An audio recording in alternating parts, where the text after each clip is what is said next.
Assalamualaikum warahmatullahi wabarakatuh. Salam Om Swastiastu, Namo Buddhaya, salam kebajikan, salam sejahtera bagi kita semua. Hai Sobat Semansa, perkenalkan nama saya Muhammad Rizky Al-Khairi. Saya mewakili teman-teman kelas 4 pada video kali ini akan menjelaskan serta memaparkan mengenai pengertian ragam hias dan jenis-jenis ragam hias dari Provinsi Jawa Tengah, yang mana tugas ini diberikan oleh Ibu Nida. Bagaimana kelanjutan videonya? Yuk kita simak. Ragam hias Jawa Tengah. Provinsi Jawa Tengah terletak antara 5 derajat 40 sampai 8 derajat 30 lintang selatan dan 108 derajat 30 sampai 111 derajat 30 bujur timur. Luas wilayahnya adalah 3.254.412 hektar atau sama dengan 25,04% dari luas Pulau Jawa. Batas-batas wilayahnya adalah Utara, Laut Jawa, Selatan, Provinsi Daerah Istimewa Yogyakarta dan Samudra Hindia, Barat, Provinsi Jawa Barat, Timur, Provinsi Jawa Timur. Jawa Tengah juga meliputi Pulau Nusa Kambangan di sebelah selatan, dekat dengan perbatasan Jawa Barat, serta Kepulauan Karimun di Jawal di Laut Jawa. Potensi seni rupa di Jawa Tengah sangat beragam, mencakup batik khas Solo dan Pekalongan, ukiran kayu Jepara, kerajinan keramik dari Klaten dan Boyolali, serta seni wayang kulit. Seni rupa juga hadir dalam bentuk arsitektur candi seperti Borobudur dan Prambanan. Selain itu, pendidikan seni di Jawa Tengah seperti di ISI Surakarta menghasilkan seniman berbakat yang terus mengembangkan seni rupa lokal. Potensi ini tidak hanya penting secara budaya, tetapi juga berkontribusi pada ekonomi kreatif dan pariwisata daerah. Saya akan menjelaskan pengertian ragam hias. Sebelumnya, teman-teman tahu gak nih apa yang dimaksud ragam hias? Pengertian ragam hias menurut para ahli. Menurut Wahid, tahun 1991, ragam hias ini merupakan karya seni yang diwujudkan secara visual dalam bentuk rupa yang bertujuan untuk memperindah dan mempercantik benda. Secara fisik, ragam hias dikenakan pada benda-benda yang akan dihias agar memiliki nilai-nilai keindahan atau estetika yang tinggi. Di samping itu, dapat pula memiliki nilai simbolis atau makna tertentu.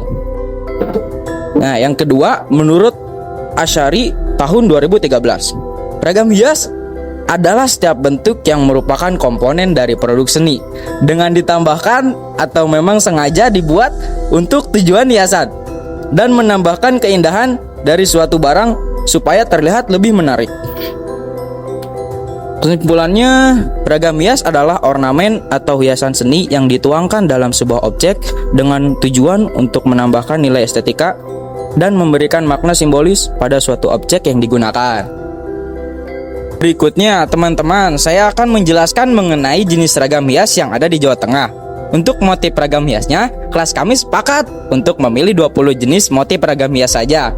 Nah, yang pertama ada motif sida asih. Motif sida asih dikenakan oleh pengantin perempuan saat malam pengantin. Berasal dari sida yang berarti jadi dan asih yang berarti sayang, kasih dan cinta. Maka motif ini bertujuan untuk rumah tangga yang saling mencintai. Harapannya pengantin baru bisa hidup dalam kasih sayang, tulus dan saling mengasihi satu sama lain. Sebelumnya, teman-teman tahu tidak motif yang kedua ada motif apa? Motif yang kedua ada motif sidoarung. Motif sidoarung merupakan salah satu motif yang diciptakan oleh sang pemilik, yaitu Suyanti. Adapun motif batik sidoarung ini terdiri dari motif flora dan motif geometris. Menurut Suyanti, motif flora yang dipakai yaitu stilasi dari bunga sepatu yang kemudian diaplikasikan dengan motif ukiran Jepara berupa motif lunggungan dan ukiran. Sedangkan motif geometris yang dipakai yaitu motif pojik atau persegi. Bunga sepatu ini digambarkan seperti bunga sepatu yang sesungguhnya, hanya saja lebih disederhanakan dan ditambahkan dengan garis dan titik. Motif bunga sepatu yang memiliki makna keindahan dan kemandirian karena bunga ini merupakan salah satu bunga yang dapat tumbuh di mana saja dan tanpa harus melalui perawatan yang rumit dan bunganya pun indah. Selanjutnya ada motif buketan. Motif buketan adalah motif batik yang berasal dari Pekalongan, Jawa Tengah. Motif ini didominasi oleh gambar bunga, burung, dan tumbuhan bersulur yang disusun memanjang selebar kain. Kata buketan berasal dari bahasa Belanda, boeket, yang berarti rangkaian bunga. Motif buketan merupakan salah satu contoh akulturasi budaya antara pengaruh Belanda Eropa dan Jawa Indonesia. Gambar bunga pada motif buketan melambangkan kebahagiaan, kecantikan, kemurnian, dan keceriaan. Gambar burung bisa dimaknai sebagai simbol keanggunan dan wibawa seorang wanita. Dan adapun motif yang keempat, yaitu motif kaung. Kaung adalah motif batik Solo yang mempunyai ragam hias berupa pengulangan bentuk bulatan yang terinspirasi dari buah kaung atau kolang-kaling. Motif kaung bermakna kesempurnaan, kemurnian, dan kesucian. Motif kaung terdiri dari beberapa kreasi dan kombinasi membentuk pola yang simetris, geometris, bahkan acak. Pada masa lampau, motif kaung dikenakan di kalangan keraton dan tidak boleh digunakan masyarakat umum. Namun, perkembangan batik kaung masa kini menjadikan motif ini kian eksploratif dari sisi desain maupun warna. Motif teruntum. Nama teruntum sendiri diambil dari bahasa Jawa, yaitu tarutum, yang artinya tumbuh kembali atau bersemi kembali atau samarak kembali. Makna utamanya adalah cinta kasih yang tulus dari orang tua. Karena pada saat acara perkawinan, motif batik teruntum digunakan oleh orang tua mempelai yang memberikan simbol cinta kasih orang tua kepada sang anak yang dilakukan juga oleh sang suami. Motif yang keenam ada motif slobok. Slobok atau lobok memiliki arti longgar. Batik ini berasal dari Solo, Jawa Tengah. Motif batik ini mulai dipakai saat melayat ke orang yang meninggal. Makna batik ini mengandung harapan agar arwah mendapat kelonggaran, kemudahan saat menghadap Tuhan, dan agar amalan perbuatannya dapat dipertanggungjawabkan pada Tuhan yang Maha Kuasa. Selanjutnya ada motif sidoluhur. Motif batik sidoluhur melambangkan kehidupan yang luhur, bermartabat, dan terhormat secara fisik dan rohani. Kata luhur berarti agung dan terhormat. Motif ini diharapkan dapat membawa kebahagiaan bagi siapa saja yang menggunakannya. Batik sidoluhur sering digunakan saat upacara mitoni, yaitu upacara adat saat memasuki usia 7 bulan kehamilan. Batik sidoluhur dengan latar warna putih biasanya digunakan untuk upacara ini. Dan adapun motif Sidamulya, filosofi dari batik motif Sidomulyo yaitu harapan supaya keluarga yang dibina selalu menerus memperoleh kemuliaan walau memperoleh satu kesusahan. Dengan kata lain, motif batik Sidomulyo mempunyai arti hidup bahagia dan tentram. Konon, pemakai kain batik Sidomulyo akan menjalani kehidupan yang bahagia dan terhormat. Dan ada juga motif Sidamukti. Motif batik Sidomukti memiliki makna yang sangat dalam budaya Jawa. Kata sido berarti tercapai atau menjadi, sementara mukti berarti kemakmuran atau kebahagiaan. Oleh karena itu, motif ini melambangkan harapan agar seseorang yang mengenakannya akan mencapai kemakmuran, kebahagiaan, dan kesuksesan dalam hidup. Yang ke-10 ada motif semen rantai. Batik semen rantai merupakan motif batik khas Solo yang sering dikenakan calon pengantin wanita saat lamaran. Motif ini melambangkan cinta yang terus tumbuh dan berkembang, seperti benih yang tumbuh dan rantai yang mengikat erat, sehingga hubungannya tak terpisahkan. Artinya, sejak dilamar, hati wanita berbatik itu selalu melekat pada pria yang akan menikahinya. Dan adapun motif yang ke-11 yaitu motif Satria Mana. Motif Satria Mana adalah salah satu motif dalam seni batik, khususnya batik Yogyakarta. Dalam filosofi Jawa, Satria berarti kesatria atau pejuang, sementara Mana berarti hati atau pikiran. Motif ini menggambarkan sosok kesatria yang memiliki kebijaksanaan, keteguhan hati, dan keberanian dalam menjalankan tugasnya. Motif ini sering digunakan untuk melambangkan seseorang yang memiliki integritas, kekuatan moral, dan ketulusan dalam menjalani kehidupannya. Biasanya, motif ini dianggap sebagai perlambang kedisiplinan, tanggung jawab, serta pengendalian diri yang baik. Selanjutnya, ada motif semen gendong. Motif semen gendong adalah motif batik tulis khas Solo yang menggambarkan seorang ibu menggendong anaknya. Motif ini sering dipakai oleh pengantin wanita dan pria setelah upacara pernikahan. Motif semen gendong melambangkan harapan akan hadirnya anak yang berbakti, penurut, dan soleh-solehah. Motif ini juga bisa diartikan sebagai doa dan harapan bagi kelangsungan hidup keluarga. Motif semen gendong memiliki ciri khas berupa motif geometris yang rumit dan detail dengan dinominasi oleh warna-warna cerah. Nah, untuk motif yang ke-13 itu ada motif Sekar Jagad. Batik Sekar Jagad merupakan salah satu motif batik yang dikenal dengan keindahannya, yang memadukan ragam bentuk dan warna. Nama Sekar Jagad berasal dari bahasa Jawa, dengan sekar yang berarti bunga dan jagat yang berarti dunia. Motif ini melambangkan keindahan dunia yang dipenuhi dengan ragam bunga dan keanekaragaman budaya.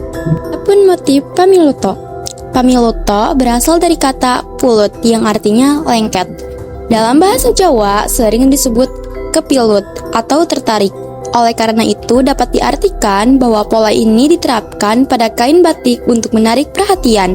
Hal ini dipertegas dengan corak yang sangat berbeda yang membentuk batik ini. Pamiluto diambil dari kata pilut atau milut, yang bisa diartikan sebagai pikat atau memikat. Orang yang mengenakan batik Pamiluto diharapkan bisa memikat orang yang melihatnya. Batik Pamiluto punya motif yang unik dan khas. Adapun ragam hias yang ke-15 adalah motif parang. Apa sih yang dimaksud motif parang itu? Motif parang adalah motif batik khas Yogyakarta yang berupa pola garis-garis diagonal menyerupai pedang atau parang. Pola ini terdiri dari susunan garis lengkung berbentuk huruf S yang berulang melambangkan kekuatan, keberanian, dan kebijaksanaan. Motif ini dahulu hanya digunakan oleh raja dan bangsawan. Dan selanjutnya motif Ceplok Sriwedari. Ceplok Sriwedari diambil dari nama taman di kota Solo. Taman Sriwedari menjadi inspirasi untuk motif batik ceplok ini. Ceplok Sriwedari cukup dikenal, terutama di kalangan masyarakat Jawa. Keunikan batik ini terletak pada motif parang yang dipadukan dengan motif lain, seperti motif lunglungan yang dibentuk dengan pola berulang. Makna dari batik ini melambangkan ketentraman dan kesejukan dalam suatu ikatan keluarga. Dan adapun ragam hias yang ke-17 yaitu motif Ratu Ratih. Ratu Ratih diambil dari kata Ratu Patih, yang berarti seorang raja yang memerintah didampingi oleh Perdana Menterinya. Karena usia yang masih sangat muda, motif batik ini menggambarkan kemuliaan dan hubungan penggunaan dengan alam sekitar ini. Mulai dibuat pada masa pemerintahan SISKS Pakubuwono VI di tahun 1824. Motif sawat. Apa sih motif sawat itu? Motif sawat terdiri gambar dua buah sayap burung Garuda atau biasa juga disebut sawat. Dalam motif sawat terdapat satu sayap berukuran besar dan lainnya lebih kecil. Letak sayap ini berhadapan serasi sebagai hiasan. Siapapun yang memakai batik dengan motif sawat diharapkan selalu mendapatkan perlindungan dalam hidupnya. Filosofi dalam motif batik diikuti oleh makna yang mengandung unsur kebaikan. Hal ini merupakan pengharapan bagi pemakainya agar senantiasa diberi kelancaran dalam kehidupan. Motif Jawa Hokokai. Apa sih motif Jawa Hokokai itu? Batik Jawa Hokokai adalah sebutan untuk gaya batik khas yang diciptakan semasa penjajahan Jepang 1942-1945. Nama batik Hokokai berasal dari nama sebuah organisasi resmi propaganda rintisan Jepang yang bernama Jawa Hokokai, yang memiliki arti himpunan masyarakat kebaktian Jawa. Batik Jawa Hokokai memiliki motif yang memenuhi kain, tegas, rinci, serta memiliki kebudayaan Jepang yaitu susomoyo. Susomoyo dimulai dari salah satu pojok dan menyebar ke tepi-tepi kain tetapi tidak bersambung, dengan motif serupa dari pojok yang berlawanan.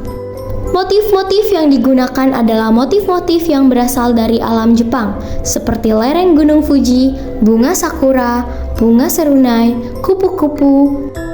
Batik lasem itu apa sih?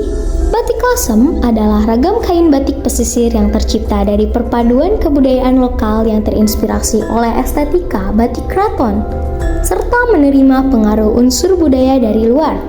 Keunikan batik Lasem tercermin dalam sentuhan khasnya yang dipengaruhi oleh budaya Cina dan Jawa.